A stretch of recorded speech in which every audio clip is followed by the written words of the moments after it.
여호수아 이야기 첫 번째 시간입니다. 새로운 시대, 새로운 인물이란 주제로 말씀을 나누겠습니다. 1절입니다. 여호와의 종 모세가 죽은 후에 여호와께서 모세의 수종자 눈의 아들 여호수아에게 말씀하여 이르시되. 본문의 시작은 슬픔과 안타까움으로 시작이 됩니다. 이스라엘 민족의 위대한 지도자, 하나님의 종이었던 모세가 세상을 떠났습니다. 그는 10가지 재앙을 통해 애굽의 압제로부터 이스라엘 백성을 구원했고 홍해를 가르는 놀라운 기적을 행했습니다. 심지어 하나님과 직접 대면하기도 했고 실로 이스라엘 역사상 가장 위대한 인물이었습니다. 그에 비해 오늘 본문의 주인공인 여호수아는 어떤 사람이었습니까? 그는 모세의 수종자, 즉 곁에서 모세를 보호자하며 그의 명령을 충실히 따르던 사람이었습니다. 마치 그림자처럼 모세의 뒤를 따르며 묵묵히 자신의 역할을 감당했던, 어찌 보면 굉장히 평범했던 사람이었습니다. 성경에서 그 이름이 처음 등장하는 것은 아말렉과의 전투에서 모세를 도와 싸웠을 때였고, 시내산에서 모세가 올라갈 때 중대까지 함께 동행했습니다. 그리고 가나안 땅을 정탐할 때 모세의 명령을 받아 정탐꾼으로 참여했던 것이 그의 주요 역할이었습니다. 모세와 여호수아 두 사람의 이상을 비교해 보면 그 간격은 너무나 커 보입니다. 마치 하늘과 땅 차이처럼 느껴질 수 있습니다. 아마 당시 이스라엘 백성들은 모세의 죽음을 접하며 깊은 절망감에 빠졌을지도 모릅니다. 모세와 같은 위대한 지도자가 떠났으니 이제 우리 민족에게는 더 이상 희망이 없다고 생각했을 수 있습니다. 그러나 하나님의 생각은 우리의 생각과 전혀 다릅니다. 하나님의 나라에서는 인간적인 기준이나 세상적인 가치관이 통용되지 않습니다. 아무리 뛰어난 능력과 카리스마를 가진 영웅이라 할지라도 인간은 반드시 죽는 존재입니다. 모세 역시 그의 사명을 다하고 하나님의 부르심을 받아 그들의 곁을 떠났습니다. 이것이 바로 우리가 살아가는 인생의 엄연한 진리입니다. 하지만 놀랍게도 모세라는 고목이 사라진 그 자리에 이름조차 제대로 알려지지 않았던 모세의 시종 여호수아가 새로운 지도자로 세워집니다. 그것도 모세보다 더 놀라운 일을 행할 지도자로 말입니다. 사랑하는 성도 여러분, 왜 하나님께서는 모세가 아닌 여호수아를 새로운 지도자로 택하셨을까요? 그것은 시대가 변했기 때문에 그렇습니다. 새로운 시대에 새로운 인물이 나타나게 됩니다. 모세는 출애굽이라는 특수한 시대적 상황에 가장 적합한 인물이었습니다. 그 하나님의 능력과 기적을 통해 애굽에서 억압받고 신음하던 이스라엘 백성들에게 하나님이 어떤 분이신지를 분명하게 보여주었습니다. 오랫동안 애굽의 우상 숭배에 물들어 있던 그들에게는 논리적인 설명이나 교훈보다는 눈앞에 펼쳐지는 놀라운 기적과 이적이 더욱 강력한 메시지로 다가왔을 것입니다. 마치 어린아이에게 그림을 보여주듯이 모세는 하나님의 능력을 시각적으로 생생하게 드러내는 역할을 감당했던 것입니다. 하지만 40년이라는 광야 생활을 통해 이스라엘 백성들은 더 이상 애굽의 노예가 아니었습니다. 그들은 광야에서 만나와 메추라기를 먹으면서 하나님의 은혜를 직접 경험했습니다. 때로는 고난과 연단을 통해 하나님을 더욱 깊이 알아갔습니다. 이제 그들에게 필요한 것은 과거와 같은 기적 중심의 리더십이 아니었습니다. 가나안 땅을 정복하고 하나님의 말씀을 따라 살아가는 새로운 시대, 즉 정복 시대에는 또 다른 패러다임을 가진 새로운 인물이 필요했던 것입니다.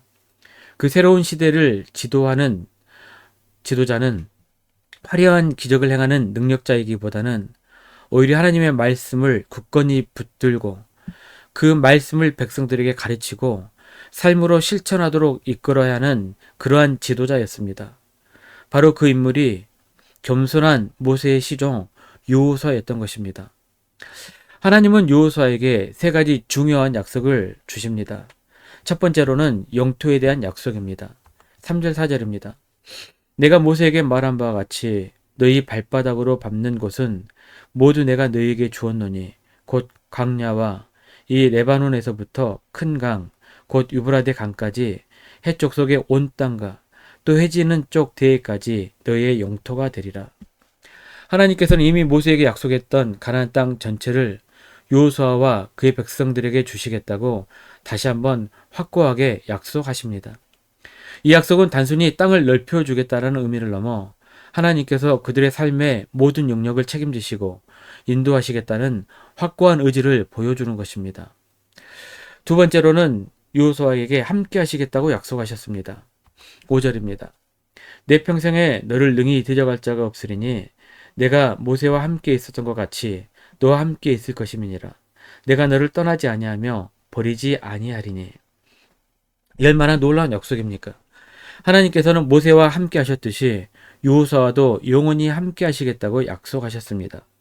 어떤 어려움과 위협이 닥쳐와도 하나님께서 친히 그를 보호하시고 인도하시겠다라는 강력한 보증입니다. 내가 너를 떠나지 아니하며 버리지 아니하리라. 이 말씀은 우리에게도 동일한 위로와 용기를 주는 약속입니다. 그러나 이 약속에는 하나님의 분명한 조건이 따릅니다. 6절, 7절, 9절 세 구절을 보게 되면 강하게 하라, 담대하라. 강하고 담대하라는 말이 3번 반복이 됩니다. 6절만 한번 읽어봅니다. 강하고 담대하라. 너는 내가 그들의 조상에게 맹세하여 그들에게 주리라 한 땅을 이 백성에게 차지하게 하리라. 하나님께서는 여호수아에게 3번이나 강하게 하라, 담대하라고 명령하셨습니다. 이는 새로운 시대를 맞이하는 여호수아에게 두려움과 불안을 떨쳐내고 담대한 믿음으로 나아가라는 격려의 말씀입니다. 처음 걸어간 본 길은 누구나 다 두려울 수밖에 없습니다. 그런 두려운 길에 강하고 담대함으로 맞서라는 위로의 말씀인 것입니다. 또 하나님께서는 여호수아에게 모세를 통해 주신 율법을 온전히 지켜 행하고 좌로나 우로나 치우치지 말라고 강조하셨습니다. 여기서 우리가 주목해야 할 것은 우로나 좌로나 치우치지 말라는 말씀입니다. 이는 하나님의 말씀을 자기 입맛대로 해석하거나 부족하게 여기거나 혹은 지나치게 왜곡하는 모든 행위를 경계하는 말씀입니다. 우리는 몇 가지 방법으로 말씀을 왜곡할 수 있습니다.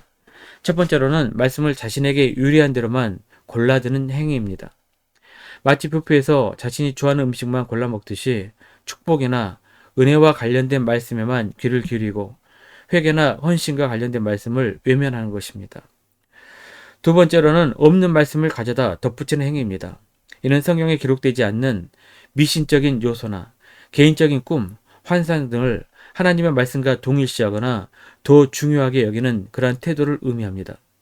어떤 사람은 예언을 하나님 말씀보다 더 소중하게 여기는 사람들도 많이 있습니다. 사랑하는 성도 여러분, 하나님께서 여호수아에게 율법 말씀을 그 입에서 떠나지 않게 하고 주야로 묵상하며 그 안에 기록된 대로 다 지켜 행하라고 명령하신 것은 오직 하나님의 말씀만이 우리 삶의 정확한 기준이 된다는 것을 강조하신 말씀입니다. 또한 그 말씀을 따를 때 진정한 형통과 평안을 누릴 수 있다라는 의미이기도 합니다. 오늘 우리는 여호수아를 통해 새로운 시대를 맞이해 새로운 인물들이 어떻게 살아야 될지를 우리들에게 말씀해 주십니다. 과거의 영광이나 익숙함에 머무를 것이 아니라 변화된 시대에 맞춰 하나님의 말씀을 붙들고 새로운 믿음의 발걸음을 내디디라는 말씀입니다. 우리 각자에게 주어진 삶의 터전에서 하나님의 약속을 믿고 강하고 담대하게 나아갈 때 하나님께서는 우리와 늘 함께 하시며 우리의 길을 평탄하게 인도해 주실 줄로 믿습니다.